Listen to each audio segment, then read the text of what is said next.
24,000 श्लोक शिव महापुराण में है, 12 संहिता, और एक एक संहिता भगवान शंकर को समर्पित है। भगवान शिव 6 सूत्र शिव महापुराण के हैं कि शंकर को पाने के 6 सूत्र बताएं। पहला, मस्तक पर तिलक लगा दो, त्रिपुंड लगा लो, नहीं लगा सकते तो गले में रुद्राक्ष की माला पहन लो।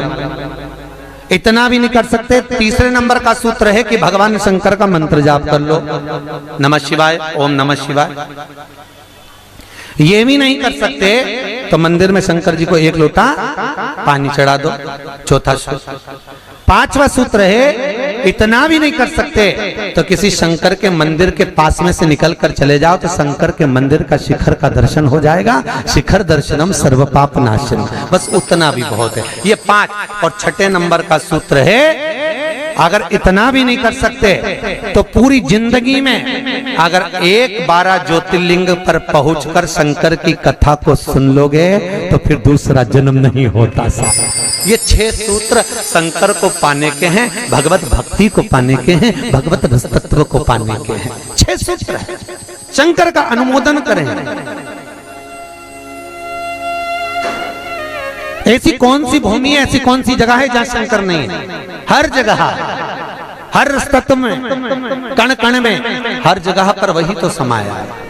बस हमारे नेत्र परखैया नहीं है, इसलिए हम पहचान नहीं पाते। बहुत दुनिया के लोग बहुत कम पहचान कर पाते हैं। बस अंतर तब आता है एक घर के बुजुर्ग माता पिता को और एक परमात्मा को लोग अंतिम तक नहीं पहचान पाते। अंतिम तक बहुत कठिन। माता पिता सब कुछ दे देते हैं बच्चों को। एक सास अपनी बहू को जब पसंद करके आती है, जो सास कभी अपनी देवरानी जेठानी के एक अंगूठी नहीं दे, वो हाफ सेट दे के आ जाती है। सोचो जरा, विचार करो, खुद कैसी भी साड़ी पहने पर बहू को एक से बढ़कर एक चढ़ावे में चढ़ा देती है, तैयार होने का डब्बा भी देती है, नंबर की चप्पल भी देती है, सब कुछ देती है। शादी नहीं होती उससे पहले ना जाने कितना सास बहू को दे आती है। कितना विश्वास सास का बहू पर होगा।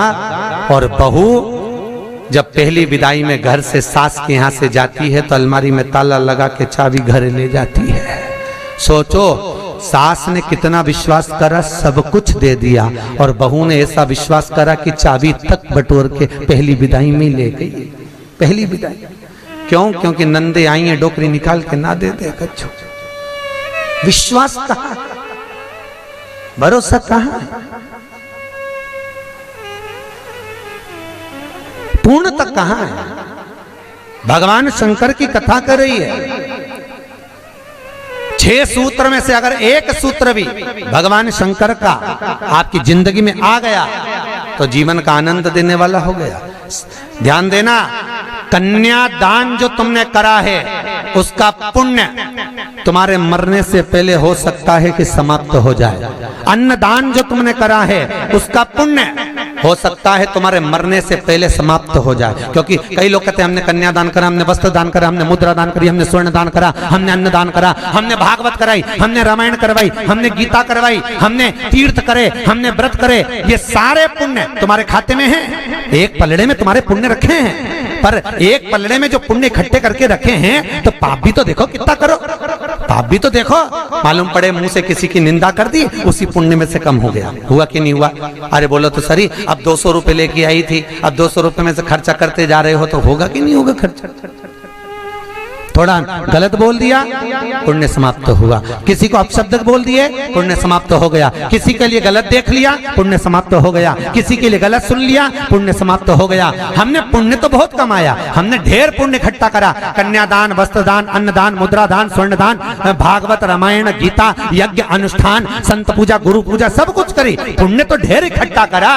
पर मरने से पहले ये सारा पुण्य तुम्हारा बोलने से, अपशब्द कहने से, ताना देने से, निंदा सुनने से, गलत देखने से समाप्त हो गया।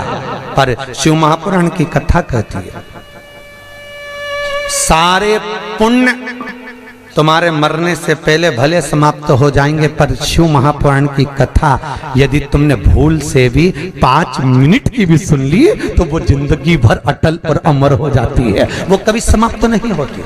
शिव महापुराण की पुण्य कभी समाप्त नहीं होता, शंकर का किया हुआ पुण्य कभी समाप्त नहीं होता।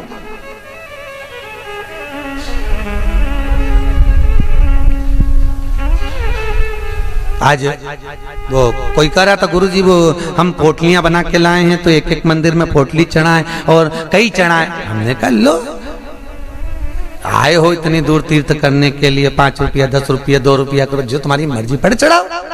84 महादेव का क्या बार-बार दर्शन करने जाओगे?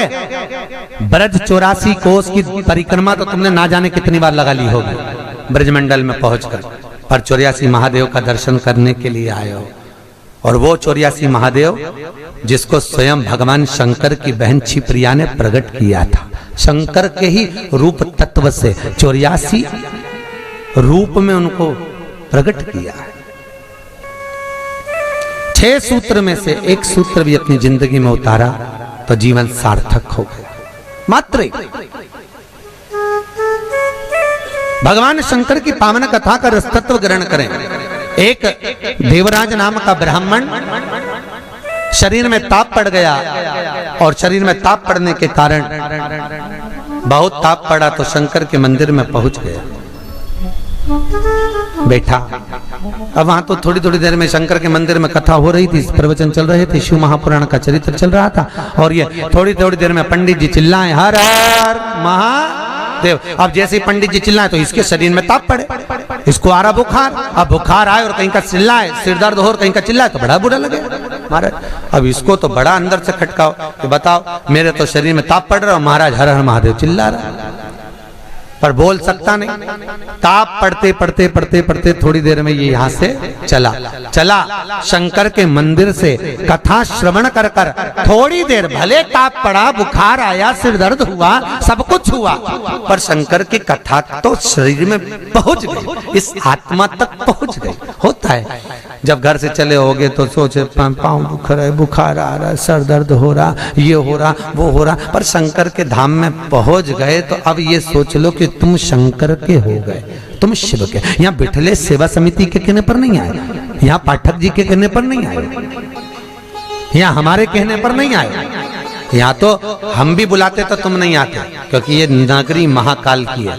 महाकाल का राजा है महाकाल, और महाकाल राजा का एक नियम है, यहाँ कोई राजा, कोई मंत्री, कोई बड़े से बड़ा राजपाट वाला इस नगरी में रात नहीं रुक सकता, यहाँ का नियम है।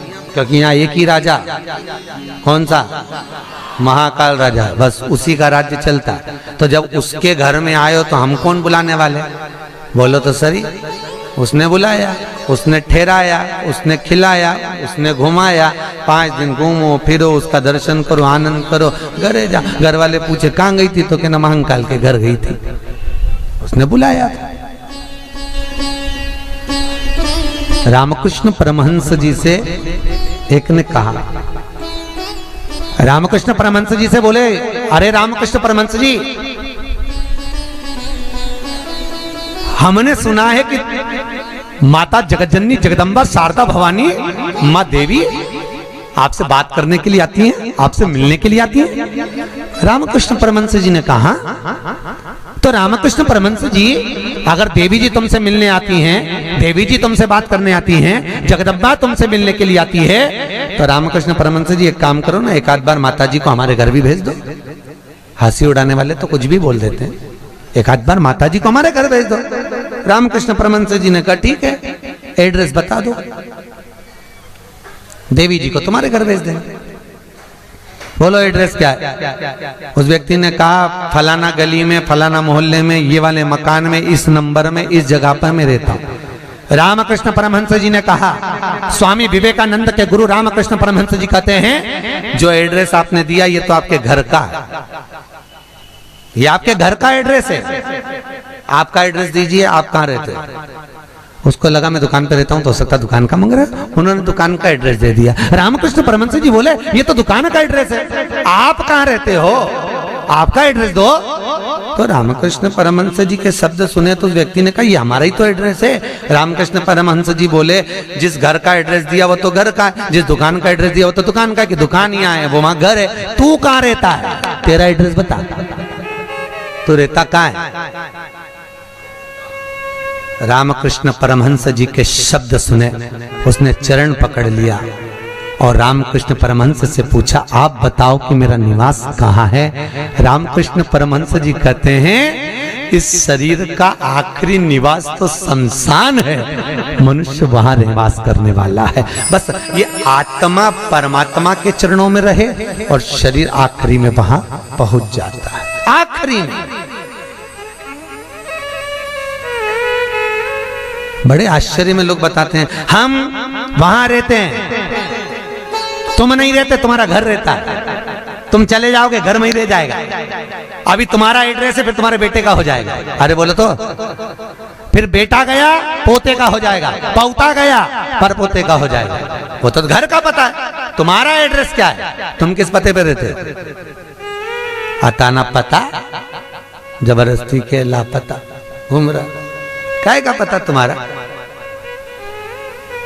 जबरदस्ती के छाती ठोक के मेरा घर मेरा घर मेरा घर। एक आध दिन यमराज आई गया, उठा के ले गया, सब धाड़ धाड़ रोएंगे। 2-3 महीने के बाद, 4-6 महीने के बाद बेटा नेम प्लेट निकाल के खुद की चिपका देगा, मेरा घर काय का घर तुम्हारा।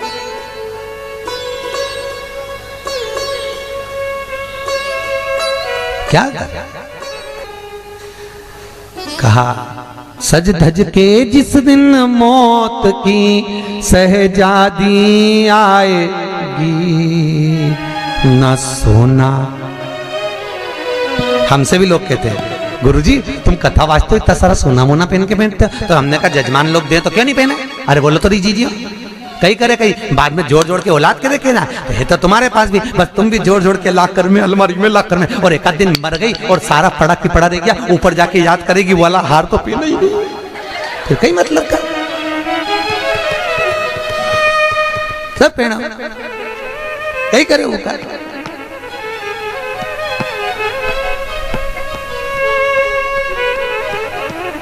उसका करे क्या, जितनी साड़ी धरी है सब पहन लो जीजियों, बाद में किसी काम की नहीं, सब धरी ले जाए। ऊपर जाती जाती यमराज सेकेगी, नीली वाली तो पहनी नहीं थी, अभी पीको लगवाई थी, एक बार फिर से छोड़ दे वंश मोर, फिर से छोड़।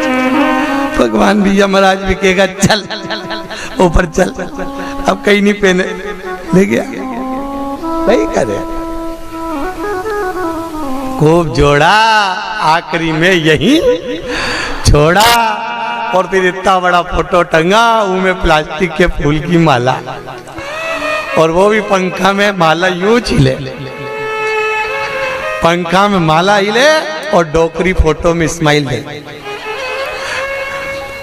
वो डोकरी भी इसलिए स्माइल दे कि बेटी हम भी जोड़ जोड़ के मर गए, यही टंग गए, तुझे भी टंगना है, इसलिए डोकरी भी हंसे, यही टंगे से जोड़ो। कुछ नहीं खाया, खूब जोड़ा, खाना खाने की फुर्सत नहीं थी, साहब सवेरे 8 बजे से रात को 10 बजे तक दुकान नहीं छूटे, नहीं छूटे। एक एक ग्राहक के लिए बैठा दिया, और आखिरी में सब छोड़ के घर के लोग अर्थी पे भी ले गए, तो बांध के ले गए, सबको मालूम है मर गया, उसके बाद भी ना जाने क्यों बांध के ले जाते, और खींच खींच के बांध, खींच और खींच और खींच। अरे सबको मालूम है मर गया, कोई भगेगा थोड़ी ना, काय को खींच, हल्की बल्कि बांध दो, ले जाना तो है नहीं, और खींच खींच के बांधी, क्योंकि इनको डर इस बात का लग रहा है उठ के भग गया, अब उनको तो कुर्सी भरना, उसकी जगह दूसरे को ले गया, तो इसी को ले चलो, जैसे कहा करो उसका क्या। सज धज के जिस दिन मौत की सहजादी आएगी, न सोना काम आएगा न चांदी। छोटा सा तू कितने बड़े अरमान है तेरे, मट्टी का तू सोने जैसा मान है तेरे। मेरे को नहीं जानते, मेरे को नहीं पहचानते? अरे भेरू तुझे तो सब जाने, कोई नहीं, मेरे को नहीं जानते। मट्टी का तू सोने जैसा मान है तेरे, मट्टी की काया एक दिन मट्टी मिल जाएगी, न सोना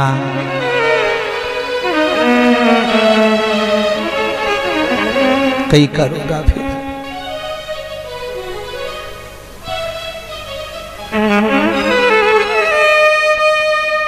गीता वाटिका गीता प्रेस में कथा बाची, क्या 3-4 साल हो गए गीता प्रेस गीता वाटिका। उन्होंने कहा गीता वाटिका वालों ने, गुरुजी हमारा गीता प्रेस वालों की ओर से कैंसर हॉस्पिटल चलता है गोरखपुर में, आप चलिए। देखने गए, बड़े बड़े करोड़पति भी अटैची लेकर पैसे की खड़े थे कि मेरे पिता के कैंसर ठीक कर दीजिए। इनका ये पत्नी का कैंसर, अटैचियों में माल भरा था और कह रहे थे ये ठीक कर दीजिए। अटैचियों में माल भरा, काम आ सकता है? अटैची भर कर रखी हुई है। पर शिव महापुराण की कथा कहती है जहां पर औषधि भी काम नहीं करती वहां पर शिव की करुणा काम कर जाती है और कृपा बरसा देती है। शिव की कृपा, शंकर करुणा करता। तुम एक बार विश्वास रखो उस शिव पर, उस शंकर पर। देवराज ने प्राणों को त्यागा, प्राणों को त्यागा तो भगवान शंकर के धाम में चले गया।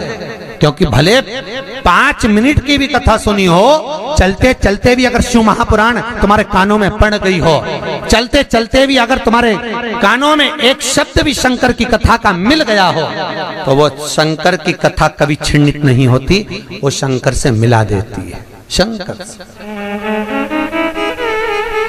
शिव से मिला। देवराज मोक्ष पा गए। फिर अगला चरित्र सुनाया एक बिंदुक नाम का ब्राह्मण जिसकी धर्मपत्नी का नाम था चंचुला देवी। बिंदुक जो भी लाता वो चंचुला को ला कर देता। क्यों देता? क्योंकि पति का नाम केवल पति है पर पत्नी का नाम धर्म पत्नी है। पति कुछ भी कमाई कर लाएगा वो अपनी धर्म पत्नी को देगा, क्योंकि ये धर्म में लगाती रहेगी। अगर ये मेरी